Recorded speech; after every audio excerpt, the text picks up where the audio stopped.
ইদাস সামাউ ফাতারাত ওয়া ইদাল কাওয়াকিবু তাসারাত ওয়া ইদাল বিহারু ফুজ্জিরাত। জোরে বলি আল্লাহু আকবার। এই আসমান চূর্ণ বিচূর্ণ হয়ে যাবে, আসমান ফেটে যাবে, তারকাগুলো খসে খসে পড়বে। এই তারকাগুলো খসে খসে পড়বে, সমুদ্রকে দিন বিদিন করে দেওয়া হবে, সমুদ্রকে একাকার করে দেওয়া হবে, পাহাড়গুলো পরিচালিত করে দেওয়া হবে, তোলার মতো উঠতে থাকবে। জোরে বলি আল্লাহু আকবার। আমার বন্ধুগণ, এই তারকাগুলো খসে খসে পড়বে। তারকা কোনো ছোট বিষয় না, তারকার হিসাব বাদ দেন। আমরা যে সূর্য দেখি, সূর্য পৃথিবীর থেকে 13 লক্ষ গুণ বড়। সুবহানাল্লাহ। চিন্তা করে দেখছেন, এই সূর্য পৃথিবীর থেকে 13 লক্ষ গুণ বড়। আমরা পৃথিবীটা হলো একটা ছোট, সূর্যের তুলনায় 13 লক্ষ ভাগ করলে সূর্যটারে যতটুকু হবে, আমাদের পৃথিবীটা হলো ততটুকু। চিন্তা করে দেখছেন, সূর্য থেকে তো পৃথিবীটা দেখার কথাই না। আপনি একটা থালি, একটা প্লেটকে যদি 100টা খণ্ড করেন, ছোট ছোট খণ্ড হয়ে যাবে না? ছোট ছোট খণ্ড হয়ে যাবে। যদি 1000 খণ্ড করেন, আরো ছোট ছোট হয়ে যাবে। যদি 1 লক্ষ খণ্ড করেন, আরো ছোট ছোট হয়ে যাবে। যদি 13 লক্ষ খণ্ড করেন একটা প্লেটকে, আপনি কি খালি চোখে দেখতে পারবেন? দেখতে পারবেন না। চিন্তা করে দেখেন যে একটা সূর্য এই পৃথিবীর থেকে 13 লক্ষ গুণ বড়, আর এই সূর্যর চাইতে আরো বড় বড় নক্ষত্র আছে, বড় বড় গ্যালাক্সি আছে, কোটি কোটি গুণ বড়। তাহলে চিন্তা করে দেখেন, এই সমস্ত সব কিছু এই কিয়ামতের দিন খসে খসে পড়বে। আল্লাহ তাআলা সব কিছুকে চূর্ণ বিচূর্ণ করে দেবেন, কিছুই রাখবেন না। আল্লাহ পাক কত বড়, চিন্তা করে দেখছেন নাকি? আমরা তো পৃথিবীর মধ্যে আছি, ছোট্ট একটা বাস করতেছি। একটা মানুষকে যদি একটা ঘরের মধ্যে যদি 100 বছর আটকায় রাখে, সে ওই ঘর সম্পর্কেই ধারণা হবে, এর বাহিরে আর সে কিছু জানবে না। আমরা পৃথিবী সম্পর্কে ধারণা আছে, কিন্তু এর বাহিরের জগৎ সম্পর্কে আমাদের ধারণা নাই। কিন্তু আল্লাহ পাক এই পৃথিবীর চাইতেও আরো বিশাল বিশাল এক একটা গ্রহ বানায় রাখছে। এই সূর্য যদি পৃথিবীর থেকে 13 লক্ষ গুণ বড় হয়, সূর্য যে গ্যালাক্সির ভিতরে আছে, ওই গ্যালাক্সিটা কত বড় চিন্তা করে দেখছেন? বিজ্ঞান বলে এই গ্যালাক্সির এক মাথার থেকে আরেক মাথার যেতে 51 কোটি বছর লাগবে। জোরে কবেন না সুবহানাল্লাহ। 51 কোটি বছর। এটা কি সিএনজির গতিতে যাইলে শেষ হবে? বাসের গতি, রকেটের গতি, যেটাকে বলা হয় আলোর গতি। আলোর গতি সবচাইতে বেশি, যে সেকেন্ডে 3 লক্ষ মাইল। সুবহানাল্লাহ।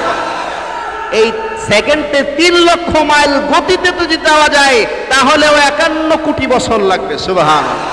আর এই রকম গ্যালাক্সি বিজ্ঞান বলেন কোটি কোটি গ্যালাক্সি আল্লাহ পাক এই মহাকাশের মধ্যে রেখে দিয়েছে। জুড়ে বলি সুবহানাল্লাহ। তাহলে চিন্তা করে দেখেন আল্লাহ কত বড়। চিন্তা করে ভাবা যায়, এই আল্লাহ যে আমাদের মতো একটা ছোট্ট মানুষকে যে স্মরণ করে, এটাই তো অনেক বেশি। আল্লাহ পাক এই পৃথিবীটাকে সৃষ্টি করলেন কত সুন্দর করে। আল্লাহ পাক কিয়ামতের দিন আবার সবকিছু ধ্বংস করে ফেলবে।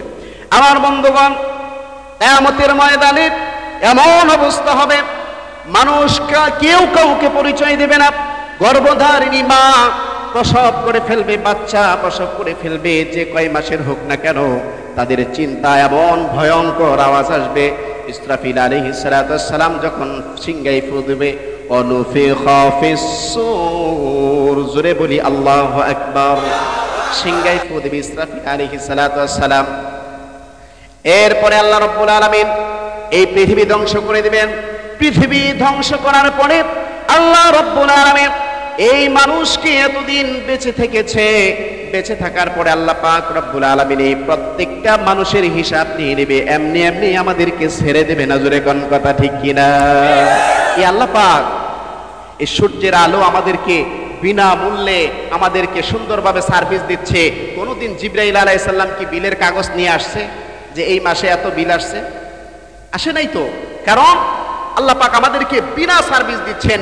পানি ব্যবহার করছি আল্লাহর, সূর্যের আলো ব্যবহার করছি আল্লাহর, বাতাস ব্যবহার করছি আল্লাহর, এগুলো একদম বিনামূল্যে। কথা ঠিক কিনা? কারণ এই বাতাস হাসপাতালের মধ্যে গেলে দেখা যায় যে অক্সিজেনের কত দাম। অক্সিজেন কিনা ব্যবহার করতে হয়। সূর্যের আলো, আমরা কারেন্ট বিল ব্যবহার করি, আমরা কারেন্টের লাইট ব্যবহার করি, প্রত্যেক মাসে বিলের কাগজটা আমাদের হাতে ধরায় দেয়। কথা ঠিক কিনা? কিন্তু এক বিশাল এক সূর্য এত সুন্দর আলো দেয়, এত সুন্দর সার্ভিস আমাদেরকে দিচ্ছে, কিন্তু কোনোদিন তো আল্লাহ পাক আমাদের কাছে বিলের কাগজ চায় নাই। আল্লাহ রাব্বুল আলামিন বলেন, বান্দা তোমার এই সূর্যের বিলের কাগজ আমি পাঠাবো না। এই সূর্যের আলোর বিল তোমাকে দিতে হবে না, তুমি শুধুমাত্র একটা জিনিস করবা, ওই একটা জিনিস যদি করতে পারো আমি আল্লাহ পাক তোমার জীবনের এই সব সার্ভিস ফ্রি করে দেব। জোরে বলি সুবহানাল্লাহ। আল্লাহ রাব্বুল আলামিন বলেন, ইয়া আইয়ুহাল্লাযীনা আমানু দুখুলু ফিস-সিলমি কাফা ওয়া লা তাত্তাবিউ খুতুওয়াতিশ শাইতান ইন্নাহু লাকুম আদুউম মুবিন। জোরে বলি আল্লাহু আকবার। আল্লাহ রাব্বুল আলামিন বলেন, বান্দা তুমি আমার ইসলামের মধ্যে প্রবেশ করো পরিপূর্ণভাবে, ইসলামের মধ্যে প্রবেশ করে আমি আল্লাহর ইবাদত করবা, আর আমি আল্লাহর যখন ইবাদত করবা আমি আল্লাহ পাক রব্বুল আলামিন তোমার জীবনের সব কিছু সার্ভিস ফ্রি করে দেব। সুবহানাল্লাহ।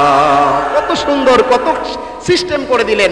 শুধুমাত্র ইবাদত করলে আল্লাহ পাক আমাদেরকে সব কিছু সার্ভিস ফ্রি করে দিবেন। কিন্তু আমরা যদি এগুলো না করি আমাদেরকে কি এমনি এমনি ছেড়ে দেবে? এমনি এমনি ছেড়ে দেবেন। আপনি যাই করেন না কেন কিয়ামতের ময়দানে কিন্তু কিচ্ছু ছাড়া হবে না। আমার বন্ধুগণ, হাশরের ময়দান কেমন হবে? ওয়াত্তাকু ইয়াওমান লা তাজজি নাফসুন আন নাফসিন শাইআ ওয়া লা ইউকবালু মিনহা শাফাআতু ওয়া লা ইউখাযু মিনহা আদলু ওয়া লা হুম ইউনসারুন। জোরে বলি আল্লাহু আকবার। হাশরের ময়দানে আল্লাহ পাক রব্বুল আলামিন বলেন, ওয়াত্তাকু, ভয় করো।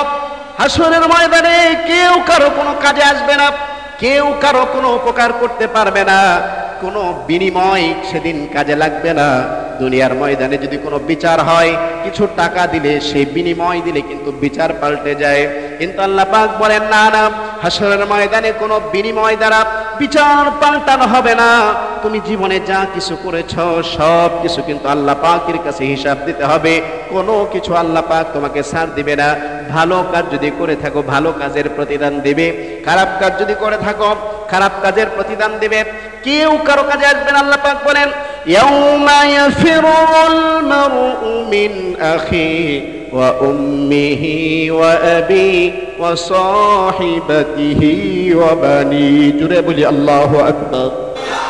কেউ কাজে আসবে না সেদিন কিয়ামতের ময়দানে। ভাই বলেন, বাবা বলেন, মা বলেন, বন্ধু বান্ধব, আজকে যাদের জন্য সব কিছু করতেছেন এগুলো কেউ কাজে আসবে না, সব কিছু অনর্থক। কারণ কিয়ামত হবে এমন একটা সময়, কারণ আমরা এখনো তো আল্লাহকে ডাকতেছি, এই মুহূর্তটা এখনো একটু ভালো সময় আছে। আল্লাহর নবী বলেন কিয়ামত হবে খারাপ মানুষের সনে, যেই মানুষগুলো আল্লাহকে ডাকতে চাইবে না, লা ইলাহা ইল্লাল্লাহ পড়বে, তাদেরকে যদি জিজ্ঞেস করা হয় তুমি কেন পড়লে লা ইলাহা ইল্লাল্লাহ, সে বলবে আমরা পূর্বপুরুষদের থেকে লা ইলাহা ইল্লাল্লাহ শুনেছি, এই জন্যই বলতেছি। নাউজুবিল্লাহ কইতেন।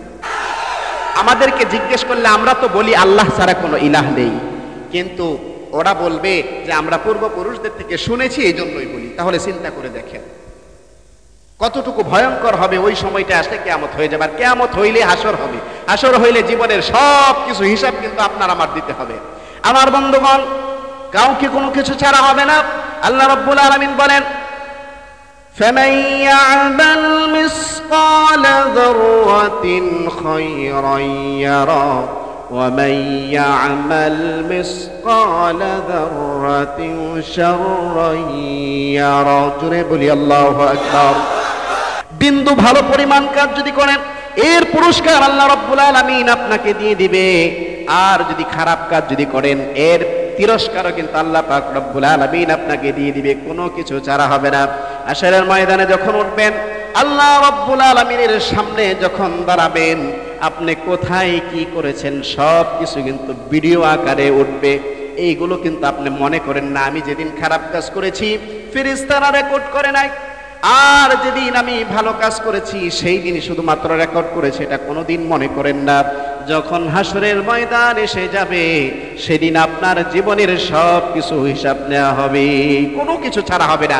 আমরা মনে করতেছি খাইতেছি, দাইতেছি, ঘুরতেছি, এটাই মনে হয় আমাদের জীবন। না না, ওই কাফেররা বলে অকালু আইযা কুন্না ইযামান ওয়া রুফাতান ইন্না লামাবউসুনা খালকান জাদীদা, আমরা মরে যাব, মাটির সাথে পচে গলে মিশে যাব, আমাদের হাড্ডি মাংসগুলো শেষ হয়ে যাবে, এরপর আমাদেরকে আবার নতুন করে কে জীবিত করবে?